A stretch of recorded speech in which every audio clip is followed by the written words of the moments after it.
A very good evening. The confrontations between pro-Palestinian protesters and the police are continuing on campuses across the United States. 12 protesters were arrested this afternoon at the University of Wisconsin in Madison as police cleared an encampment there. Tensions are also high in Los Angeles, where overnight counter-protesters attacked pro-Palestinian demonstrators on the campus. Footage from the scene shows people using sticks and poles to attack a makeshift barricade that had been put up around the encampment. Police did eventually respond to what the university's Vice-Chancellor described as horrific acts of violence. Let her go! Let her go! There were scuffles too in New York, where police arrested dozens of pro-Palestinian demonstrators who were holed up in a building at Columbia University, and they removed a protest encampment. A total of 300 people were detained at Columbia and City College elsewhere in the city. The Speaker of the US House of Representatives, Mike Johnson, said the authorities needed to be called in. What are university officials waiting on? What do they need to see before they stand up to these terrorist sympathizers? And that is exactly what they are. What's worse, though, is that Columbia's choice to ignore the safety of their Jewish students and appease anti-Semites has inspired even more hate-filled protests to pop up across the country.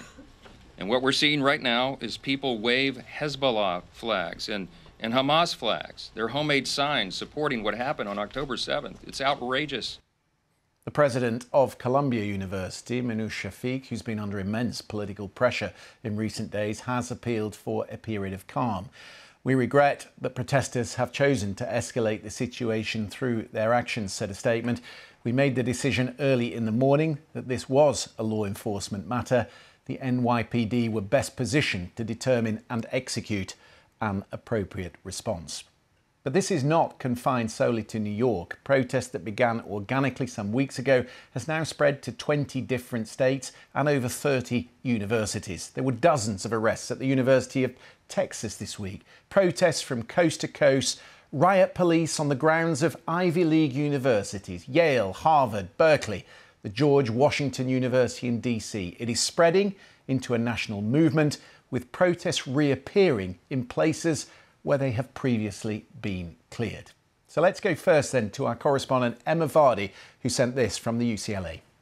It's been a political minefield for universities over the last few weeks, of course, trying to strike that right balance between upholding free speech, protecting students on campus who just want to go about their day, and then dealing with the claims of anti-Semitism from some Jewish students as well. And all of those tensions really boiled over here last night. It seems that what happened at around 11 o'clock last night here, the pro-Palestinian demonstration, the encampment here, there was a surge of counter-protesters.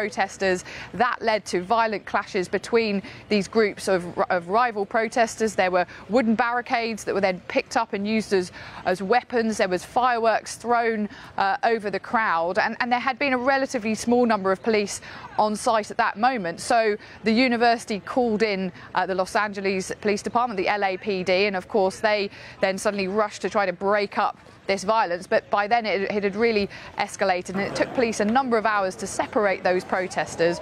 What there is now behind me is that encampment, as I say, from the pro-Palestinian demonstration, which remains there outside the main library of UCLA, but it's now the rival demonstration by pro-Israel supporters is separated by some iron railings. So everything feels a lot calmer now, but it's a very strange atmosphere for a university campus, and many students and lots of teachers arrived here to get today. Some of them had driven quite distances, they told me, and then pretty frustrated to find that all classes were cancelled. And at UCLA there was particular frustration because many students today would have been taking midterm exams and had got here especially for that. Some, they told me, stayed up all night revising the night before just to come in and find nothing happening here today. Well, let's cross from West Coast to East Coast. Nomia Iqbal is at Columbia University for us this evening. That statement from the Columbia president, Minouche Shafik, is rather interesting, because what we've seen is that where police have been taking down encampments, protests have sprung up again, and now she is appealing for that period of calm. Nomia, it remains to be seen whether she'll get it. Well, at the moment, Christian, it is pretty calm and peaceful. I mean, as calm as New York City can be, I guess. It's still noisy, of course, but nothing compared to obviously what it was last night, where New York police seemed to carry out this coordinated raid on encampments in different parts of the city. There are several universities here. Columbia is almost like the main hub. It's the focal point for these nationwide protests. Other encampments have been inspired by the pro-Palestinian supporters here.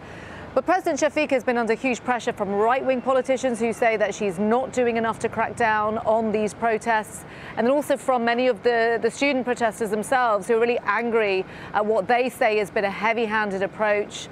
The police did go in on April the 18th, if you remember, and then there was a fear by some students that it could happen again. There was this deadline that was set on Monday for 2 p.m. for them to clear out. It kind of passed without incident, but then we saw the raids happen last night. But President Shafik is saying, look, I'm not against your cause, I'm against your actions. And I think what really it came down to was there's a distinction between protesting and disruption. And when we saw that building being taken over, that was the point where the police felt, the president felt that the police had to come in. When you say there's a distinction between protesting and disruption, is that how Republicans see it? Because I listened to the senators this afternoon and they didn't seem to be making that distinction. I mean, people are entitled under their First Amendment rights to go out and protest about a war they have concerns about, and yet they were talking about Little Gaza and supporters of Hamas. They were all being characterized as one. Which the pro-Palestinian supporters say is just not reflective of their movement. I mean, I've spent time in the encampment speaking to them. There are lots of Jewish supporters amongst them.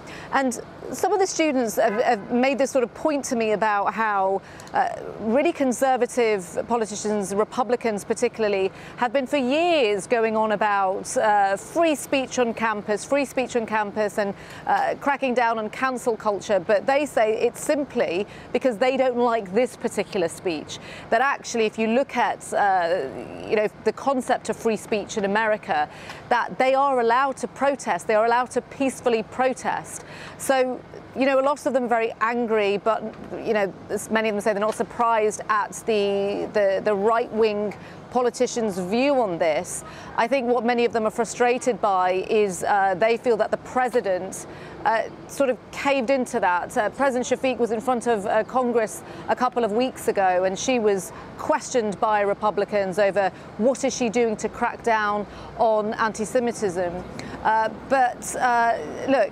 Students, they say these protests aren't going to end, and it's worth mentioning that this was going on before October the 7th. There is a long history of people here who've been protesting against the Israeli government and Israeli policies. But for now, the protests have abated. It remains to be seen whether they pop up again.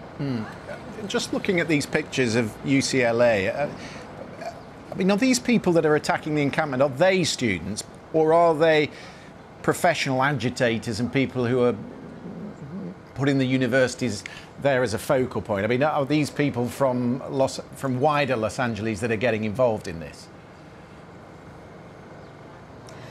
Well, this is one of the points that certainly here the New York City Mayor Eric Adams has made. He says that there are these outside agitators, to quote what he said, that have come in and caused this trouble.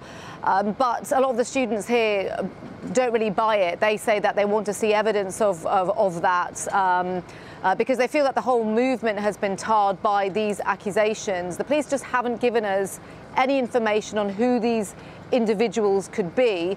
So at UCLA, there is also speculation and reports that, again, it's outsiders that have come in, maybe from different groups, to try and cause trouble for each side, and that extremists, I guess, on both sides are not representative of how students on both sides feel. But as I say, we've just not been given any details yet on who exactly the police thinks that these outside agitators are. And where is Joe Biden on this? What is the president saying about the protests? It's a difficult one for him because, of course, the youth vote is very important within his coalition. Well, President Biden's been across this the whole time, and he has said that students have the right to free speech, but he's also been very critical of the pro-Palestinian protests, saying that he completely condemns anti-Semitism. As I say, the movement has denied that, and again today the White House spokeswoman released a statement saying that people are allowed to protest. Free speech is allowed. It's when you start obstructing. But you're right, it's a difficult spot for him. It's a very unpredictable challenge because at best I think he will probably hope it's a distraction, especially as we head towards the election. But at worst, this could really gain momentum. I mean, he's pretty much heckled at lots of events he turns up to. The State of the Union address in March, his motorcade had to be rerouted from the Capitol to the White House. From the White House to the Capitol is a pretty short route because of pro-Palestinian demonstrators who had staged a sit-in on the road. So, and I do ask a lot of the students, is this going to affect your vote come November? Many of them are not committed to that. They say that they don't want to think too far ahead to the election, that right now what they're concentrating on is trying to raise a voice for people suffering in Gaza. Nomia, thanks for your time this evening.